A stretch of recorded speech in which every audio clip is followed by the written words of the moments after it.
이렇게 이 자리에서 여러분 뵙게 되어서 반갑고요. 무엇보다 이제 오늘 이렇게 좋은 선생님들을 모시고 읽기에 대해서 특히 선생님들 본인들의 그 내면의 이야기와 또 본인들의 활동에 대한 이야기를 들을 기회가 있어서 너무 감사드립니다. 저는 그 국문학과에서 학위를 다 받은 사람인데요. 비교문학 전공이라고 이제 소개를 해야 될 사람이고요. 근데 읽는 건 언제나 즐겁고 읽는 인간이구나라는 생각을 하면서 살고 있는 그런 사람입니다. 와우 컬처랩이라는 회사에서 일하고 있는 이현진이라고 합니다. 저희 회사는 2005년부터 시작해서 서울 와우북 페스티벌이라는 행사를 홍대 앞에서 진행을 하고 있습니다. 저희는 일단 와우북 페스티벌이라는 행사 자체를 주최 주관하고 있다 보니까 프로그램 기획을 위해서 강제 독서를 매년 하고 있어서 더욱이 여기에 나온 것 같습니다. 네, 안녕하세요. 저는 풍월당이라는 곳에 이사로 있는 나성인이라고 합니다. 학부 때 서울대 도고동문학과를 나와서 인문학 쪽에 발을 걸치고 있다가 풍월당은 원래 클래식 음반만을 파는 음반 매장으로 시작을 해서 지금은 클래식과 관련된 강의, 아카데미, 여행, 여러 문화적인 플랫폼으로 있는 그런 곳입니다. 우리의 읽기 활동이 만약에 그냥 텍스트만을 전통적인 의미의 텍스트만을 다루는 것이 아니라 그 바깥 영역과 연결되고 확장된다면 어떤 새로운 가능성, 그런 읽기의 가능성을 촉발시킬 수 있을까, 그 고민을 좀 일상적으로 좀 하는 것 같아요. 이제 제가 처음 드리고 싶었던 질문은 예를 들어 뭐 대학생 하나가 그 선생님들께 찾아와서 저는 아까 그 콜롬비아 학생처럼 저는 고등학교 때까지 책을 처음부터 끝까지 읽은 적이 없지만 이제 대학생이 되었으니 조금 읽어보고 싶습니다. 비록 제 머리는 말랑말랑하진 않겠지만 그래도 새로 읽기를 시도하고자 하는데 어떻게 읽으면 좋겠습니까? 뭐 읽는 법에 대해서 이렇게 어떤 고민으로 상담을 하기 위해서 찾아오면은 선생님들께서는 그런 친구에게 어떤 답을 해주실 수 있을지 당신의 경험을 비추어서 말씀해 주시면 감사하겠습니다. 한 가지 제가 실감하는 게 있다면 그거는 이거 핸드폰이 저를 방해한다는 거예요. 심각하게. 그래서 이것 때문에 느끼는 읽기에 대한 읽기의 어떤 해방을 받는 그 느낌, 또 어려움 이런 것들은 저도 이렇게 알고 있습니다. 그거는 제가 충고하기보다는 같이 고민을 나누고 싶어요. 저도 요즘에 많이 느끼는 문제거든요. 그 패턴은 이렇습니다. 그러니까 읽다가 어떤 단어를 잘 모르겠다. 당연히 저도 모르는 단어가 나오니까요. 모르겠다 그러면은 예전 같으면은 그냥 지나갔던 것 같아요. 일단 체크해놓고. 근데 지금은 책을 읽다가 정보적 차원에서 제가 잘 모르는 게 있으면은 이걸 바로 해결하지 않고는 넘어가지를 못하겠는 거예요. 왜냐하면 해결할 방법이 바로 앞에 있으니까. 그러니까 다시 이걸 잡아요. 한 페이지도 읽기 전에 내려놨던 이걸 다시 잡고. 근데 이걸 한번 잡으면 어떤 일이 벌어지는지 아시잖아요. 한번 잡으면 그 단어를 확인한 것으로 끝나지 않습니다. 정신을 차려보면 30분이 지나 있어요. 저는 뭐 SNS나 뭐 카톡이나 이런 걸 오래 붙들고 있지는 않습니다만 기본적으로 어떤 알에 대한 욕망 때문에 움직이는 측면이 큰데 그걸 잡으면은 내가 알 필요가 없는 것들에 대한 알고자 하는 욕망들이 자꾸 솟아올라가지고 내려놓지를 못하겠는 거예요. 그래서 그것 때문에 느끼는 낭패감, 공허감, 분노 이런 것들을 저도 많이 느껴서 이게 우리 독서에 미치는 영향에 대한 어느 층에서 접근해야 될지 모르겠지만 이 문제를 해결하지 않으면 이거를 진짜 없애버려야 되는 건지 특정한 앱을 지운다고 해결이 되는 건지 모르겠습니다만 정말 책 읽지 못하는 인간으로 계속 이게 우리를 만들어가고 있구나 이런 생각을 하고 있어요.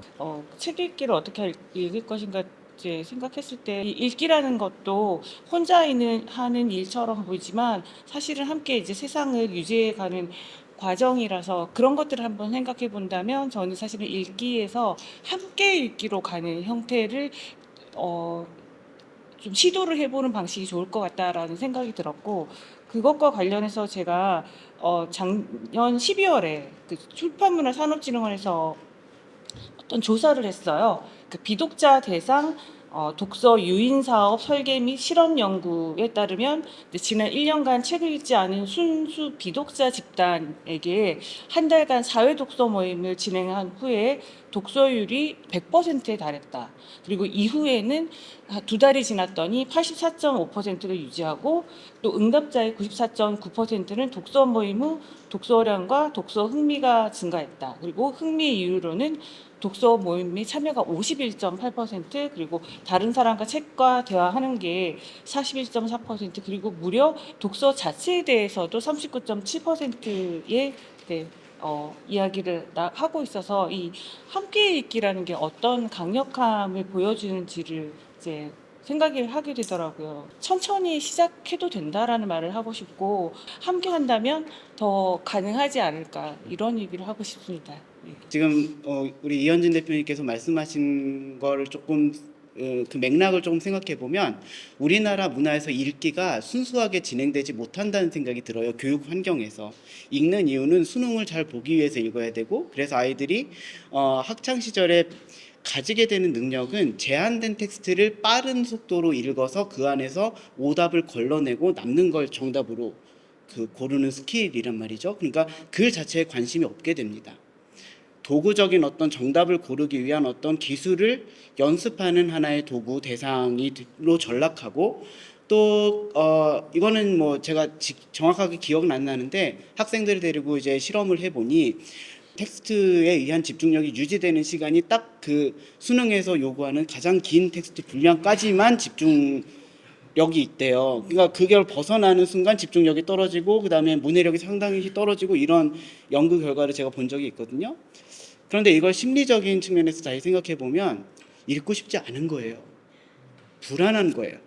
그러니까 뭔가 과제를 태스크를 내가 해내야 한다는 압박이 기본적으로 아주 어린 시절부터 가해져 있다 보니 텍스트를 편안하게 읽을 수가 없고 불안한 상태에서 읽는데 어떻게 읽기가 편하게 다가오겠나라고 하는 것이 제 기본적인 생각입니다. 근데 모든 것이 약간 놀이의 성격을 띠게 되면 우리 한국의 문화에서는 그 압박, 이 성과에 대한 어떤 그런 부담을 좀 버릴 수 있을 것 같아요. 인공지능 시대에 이제 읽기가 특히 뭐 학생들의 경우에는 대중의 경우에 이렇게 생성형 AI를 통해서 많이 그 매개되는 그들에 의해서 요약되고 혹은 정리돼서 읽기가 이루어지고 있는 시대에 혹은 심지어 이제 그게 대신에 이제 오디오북스를 통해서라든가 아니면 책에 대한 팟캐스트를 통해서든가 이런 식으로 혹은 유튜브 쇼츠를 통해서 읽기가 이제 매개되는 시대에 선생님들께서 읽기에 대한 어떤 뭐 또 쓰는 사람으로서 또 쓰는 사람 쓴 것을 이제 이 사람들이 이러한 새로운 방식으로 읽을 거라고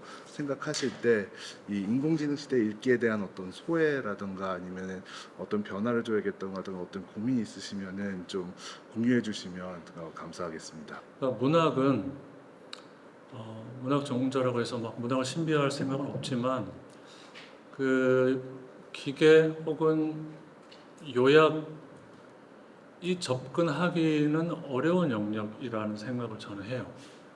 뭐 이건 믿음인지도 모르겠습니다만 왜 그러냐면 일단 문학의 대상은 제가 볼 때는 가장 중요한 대상은 인간의 내면입니다. 세계에 대해서도 말을 하지만 세계에 대한 이야기는 문학이 아닌 다른 영역에서 저는 더 잘 알 수 있다고 생각하고 그래서 그 대상들보다는 내면이 더 중요한 대상이라고 생각해요. 그 내면에 접근하는 수단이 언어잖아요, 문학은. 그래서 뭘 하느냐? 내면에 대한 어떤 지식을 생산해내죠. 명제화 될 수 있거나 정보화 될 수 있는 지식이 아닌 다른 종류의 지식인 것 같아요. 만약에 기계, 인공지능 모든 것이 요약이 되는 그런 시대가 되면 그럴수록 사람들은 문학을 더 읽을 것 같다는 생각을 해요. 책이라고 하는 것 중에서는 특히 문학이라고 하는 영역이 책을 읽는 목적으로 점점 더 유일하게 고유하게 되어가는 건 아닐까? 그렇게 되면 좋겠다. 그런 생각을 저는 하고 있습니다.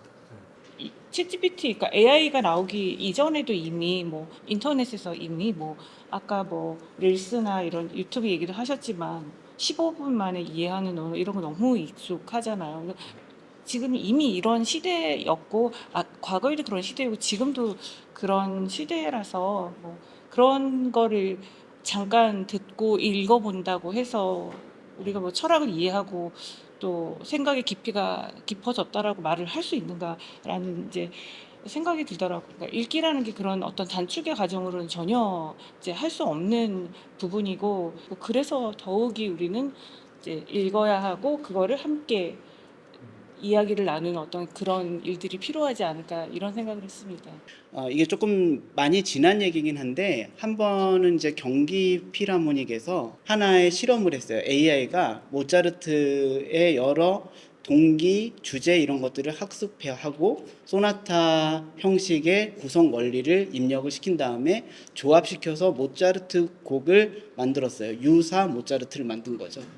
모차르트의 전혀 대중적으로 유명하지 않은 교향곡의 한 악장을 연주했고 사람들이 다 알만한 여러 유명한 주제들을 짜집기한 모차르트 곡을 연주를 했습니다. 그러고 나서 인터미션 시간에 어떤 곡이 더 마음에 들었는지, 물론 질문은 사실은 잘못돼 있어요. 그거를 이제 선호나 취향을 묻는 걸로 가면은 안 되지만 사람들이 다 오리지널 곡이 더 낫다라는 평가를 그 당시에는 내렸습니다. 형식적으로 보면 다 맞아요. 소나타 형식 같고 이주지도 나오고 발전부도 나오고 다 맞아요. 그런데 아마 이런 거죠. 그러니까 문학으로 치환해서 얘기하자면 예를 들어 뭐 토마스만 스타일로 문장을 써줘. 그럼 막 길게 쓴단 말이죠. 그런데 정말 토마스만을 연구하는 사람 입장에서 봤을 때 토마스만이 이런 식으로 생각을 뻗어 그냥 외적인 형식만을 가지고 오는 게 아닐까라는 의심을 해볼 수가 있고, 중요한 것은 뭐냐면 토마스만이 어떻게 문장을 구사하는지를 실제로 자기가 읽어서 경험해본 사람의 수가 점점 줄어든다면 가짜 모차르트를 구분할 수 있는 취향이 점점 희박해진다면, 사실은 그래서 저는 취향의 싸움이라고 봐요. 비판적 읽기 능력을 가르치는 교육을 제대로 하지 않음으로 인해서 소위 그걸 알아볼 수 있는 취향을 상실하게 되면 결국은 어떤 우리가 AI 시대에 맞춰서 사실 AI를 도구적으로 잘 이용하고 그 다음에 우리의 취향을 이것이 덮어버리지 않는 여러 방법을 생각해야 되지 않을까 그런 생각이 듭니다. 특히 오히려 이러한 시대에 더더욱 읽기의 힘을 느낄 수 있고 또 배울 수 있고, 그래서 그거를 누릴 수 있도록 해야 된다는 그게 또 사실 교육의 중요한 부분이라는 걸 다시 한번 이렇게 깨닫게 해주셔서 감사드립니다. 다시 한번 이렇게 저희 패널 토의에 참여해주신 신양철 교수님과 이현진 대표님과 나성인 이사님께 큰 박수를 부탁드립니다.